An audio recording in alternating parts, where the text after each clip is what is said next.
तर सीजेपीच्या अभिजित दिपकेंनी मोठा दावा केला। आज रात्री आम्हाला अटक केली जाणार असल्याचं ते म्हणतात।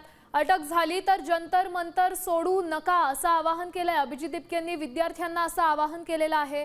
सरकारनं 2 चुका केल्यात, तिसरी चूक करू नका। वांगचूक यांना अटक करून पहिली चूक केली, मुलांवर लाठीचार्ज करून दुसरी चूक केली, आता आम्हाला अटक करून तिसरी चूक करू नका असा जवळपास इशाराच अभिजित दिपकेंनी दिलेला दिसतोय। तर आज रात्री अटक होणार असल्याची शक्यता अभिजित दिपकेंनी बोलून दाखवलेली आहे, असा त्यांनी दावाच केलेला आहे। आणि अटक झाली तरी जंतर मंतर सोडू नका असं आवाहन केलंय। या संदर्भातली अधिकची माहिती देत आहेत आपले प्रतिनिधी अभिजित सोनवणे। अभिजित, काय सांगाल या संदर्भातली अधिकची माहिती देत आहेत माधव सावरगावे। माधव, काय सांगाल? सध्या अभिजित दिपकेंनी असा दावा केलाय, आज रात्री अटक होणार असल्याचं ते बोलतायत। कशाच्या आधारे ते असा दावा करतायत? आता त्यांना माहिती अशी मिळाली आहे असा त्यांनी दावा केलेला आहे, ज्यामध्ये रात्री त्यांना अटक होऊ शकते, म्हणजे सीजेपीच्या टीमला अटक होऊ शकते, त्यांना जेलमध्ये घातलं जाऊ शकतं।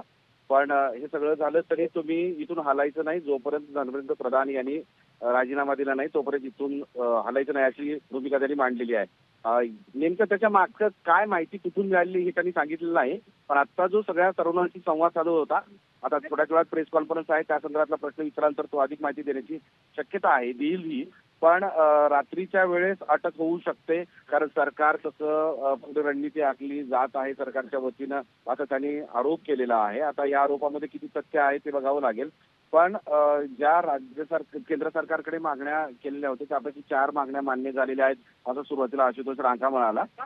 त्यापैकी आता सगळ्यांवर चर्चा होणार आहे आणि ती चर्चा आता आपण जसं सांगितलं की ती कॉन्स्टिट्यूशन हाऊसला ती बैठक होणार आहे। त्या बैठकीमध्ये भारतीय जनता पार्टीचे ज्येष्ठ नेते नड्डा पण असणार आहेत आणि सीजेपीची टीम असणार आहे। आणि ही सीजेपीची टीम चर्चा करत असताना एका मुद्द्यावर मात्र ते ठाम राहा असं अभिजित दिपके यांनी सांगितलंय, ते म्हणजे धर्मेंद्र प्रधान यांचा राजीनामा पाहिजे, त्याशिवाय आम्ही इथून हलणार नाही।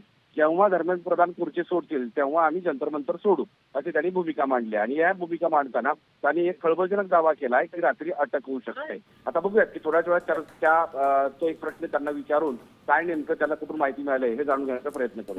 नक्कीच माधव, धन्यवाद दिलेल्या या सविस्तर अपडेटसाठी।